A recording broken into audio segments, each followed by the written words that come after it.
Orang bilang bumi ini makin panas, bukan hanya karena teriknya matahari, melainkan kelakuan manusia yang semakin hari semakin di luar kendali.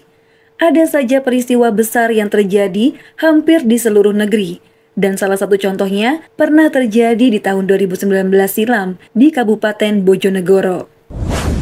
Peristiwa pilu yang menimpa seorang wanita muda. Lantas, bagaimana peristiwa ini bisa terjadi? Mampukah tim kepolisian mengungkap rahasia yang telah terjadi pada korban? Sebelum masuk ke awal cerita, Mia ucapkan terima kasih banyak buat kalian yang udah klik video ini. Jangan lupa untuk subscribe dan tekan lonceng notifikasinya. Cerita ini adalah berita fakta yang berhasil Mia rangkum dari berbagai media berita terpercaya tanah air dan menyajikannya sebagai alur cerita, semoga dapat dengan mudah untuk dimengerti.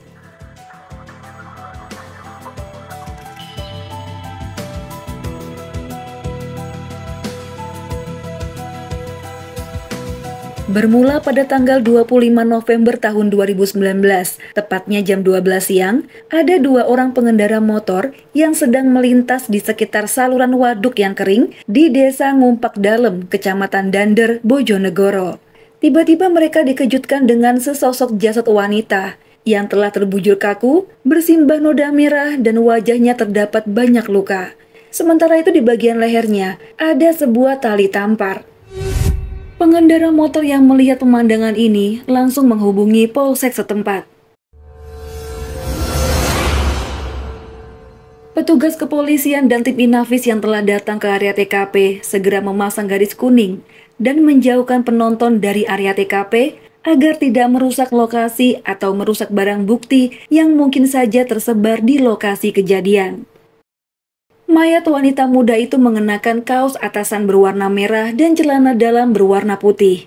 Posisinya pun dalam keadaan telungkup, dan saat tim Inafis membalikkan tubuhnya, ditemukanlah luka seperti bekas hantaman benda tumpul, dan di bagian kepala juga ada luka. Jadinya area kepala itulah yang mengeluarkan banyak cairan merah. Selain itu, petugas juga mengamankan sebuah celana panjang motif bunga yang ditemukan sekitar 25 meter dari jasadnya. Juga ada botol air mineral, tisu, dan beberapa benda lainnya. Mulanya jasad tersebut belum bisa diidentifikasi, namun setelah dibawa ke rumah sakit, terungkaplah identitas korban. Ia bernama Aidatul Izzah, berusia 20 tahun. Ia merupakan seorang janda dengan satu orang anak yang masih balita.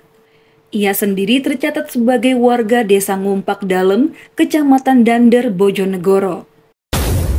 Dokter yang memeriksa jasadnya belum berani menyimpulkan apakah tali yang ada di lehernya itulah penyebab kematiannya atau luka yang ada di kepalanya. Namun ada petunjuk lain, yaitu korban diketahui tengah berbadan dua. Usia kehamilannya diperkirakan sudah berjalan 5 bulan. Dan korban dinyatakan meninggal kurang lebih 10 jam saat pertama kali ditemukan warga. Polisi yang telah mengantongi identitas korban segera memeriksa riwayat kehidupannya, juga meminta keterangan dari para saksi. Mungkinkah pembunuhan ini dilakukan oleh begal, perampok, ataukah pembunuhan berencana yang dilakukan oleh orang yang telah dikenalnya? Dalam 1 kali 24 jam, penyidik berhasil mengerucutkan satu nama yang dicurigai adalah pelaku penghabisan nyawa Aidatul Izzah. Dibuktikan oleh keterangan saksi yang mengungkap kedekatan korban dengan seorang remaja pria. Walau sebenarnya ada beberapa nama pria yang dicurigai sebagai pacar korban, namun satu nama ini diduga memiliki alasan yang paling kuat. Satu nama itu adalah sosok remaja pria bernama Andris Setiawan yang masih duduk di bangku SMK kelas 3. Tak ingin membuang waktu, Satreskrim Polres Bojonegoro melakukan penangkapan pada keesokan hari semenjak korban ditemukan, yaitu tepatnya pada tanggal 26 November tahun 2019 pada malam hari. Terduga pelaku ditangkap di warung martabak tempatnya bekerja. Kapolres Bojonegoro yaitu AKBP Budi Hendrawan membenarkan penangkapan ini. Beliau berkata anggotanya memiliki bukti yang kuat untuk menangkap Andris Setiawan yang tak lain adalah pacar korban. Saat proses penangkapan, Teman pelaku yang terkejut dengan kemunculan petugas polisi langsung menyadari keanehan pada diri Andris sesaat sebelum ditangkap. Teman pelaku berkata melihat Andris mengeluarkan keringat dingin, ketakutan, dan gelisah. Beberapa waktu kemudian, Andris yang tiba di Mapolres Bojonegoro mengakui perbuatan kejinya pada sang kekasih. Ia pun menceritakan peristiwa rumit yang terjadi sebelum hari naas itu. Menurut pengakuan pelaku, keduanya berkenalan lewat media sosial pada bulan Juli tahun 2019. Dilihat dari usia kandungannya yang sudah 5 bulan dan peristiwa pembunuhan terjadi pada bulan November, tentu korban sudah dalam keadaan hamil saat berkenalan dengan pelaku. Bukan kenalan biasa, mereka malah udah berhubungan badan sebanyak 2 kali. Lagi-lagi, menurut pengakuan pelaku, mereka melakukan hubungan badan di bulan Juli 2019 dan November 2019. Asiknya memadu kasih membuat Andris tak keberatan jika kekasihnya udah hamil. Namun sebelum itu, entah perjanjian seperti apa ya yang mereka sepakati. Apakah Andris bersedia menikahi korban atau memang cuma dijadikan alat pemuas nafsu saja? Karena dalam kisah ini, kita hanya mendengarkan keterangan dari sisi pelaku. Nah, kehamilan korban yang kedua ini rupanya cukup menguras tenaga bagi Andris. Ia yang masih pelajar harus ikut pusing memikirkan perasaan kekasihnya yang lagi uring-uringan atau kalau lagi ngidamnya kumat. Memang masa kehamilan bagi seorang wanita adalah anugerah. Namun tak jarang banyak calon ibu yang kesulitan beradaptasi dengan tubuhnya. Inilah yang terjadi pada Aidatul Izzah.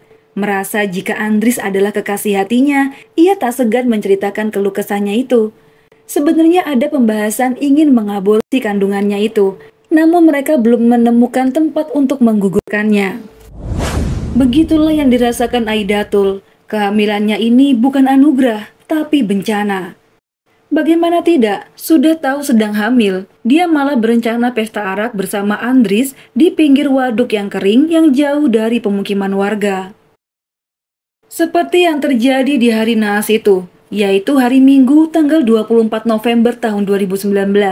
Tepatnya pukul 6:30 malam, Andris yang udah kesel karena masalah kehamilan korban, mengajak wanita itu ke waduk Sumodikaran dan menghabiskan malam yang indah berdua juga bermadu kasih.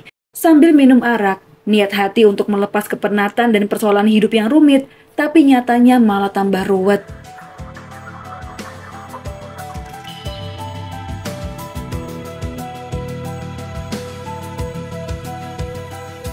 Singkat waktu, saat tiba di TKP, mereka sempat berhubungan badan. Aduh, nggak kebayang deh, apa nggak digigit nyamuk ya? Ya udah nggak usah dibayangin, kita lanjut ke ceritanya. Seusai membahagiakan burung kecil Andris, korban yang lagi kobam malah meracau dan meminta pelaku untuk menikahinya. Namun Andris yang ingin nikah sama perawan, berniat melenyapkan pacarnya itu dengan tali tampar yang dibawanya dari rumah. Nah, saat korban kobam itulah, Andris melilitkan tali ke lehernya dengan sekuat tenaga, hingga si wanita lemas tak berdaya. Tak cukup sampai di situ ya teman-teman, Andris menambahkan beberapa bogeman ke kepala juga wajah korban.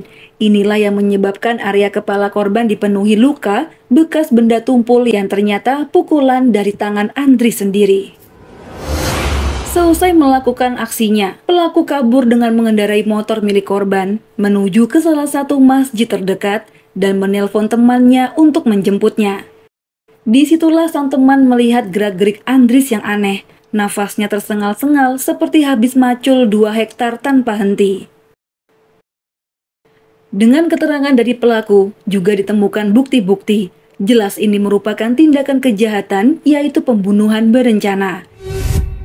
Walaupun ia masih pelajar SMK kelas 3, namun usianya sudah 19 tahun dan bisa dituntut dengan hukuman orang dewasa. Baik teman-teman, tak bosan-bosan Mia mengingatkan, jika di dalam penjara itu nggak enak, mari kita sama-sama menjaga lisan dan perbuatan kita dari sifat yang merugikan orang lain agar terhindar dari masalah. Kalau gitu Mia undur diri dulu ya, mohon maaf jika ada salah-salah kata. Sampai jumpa di video selanjutnya, selamat beraktivitas, bye!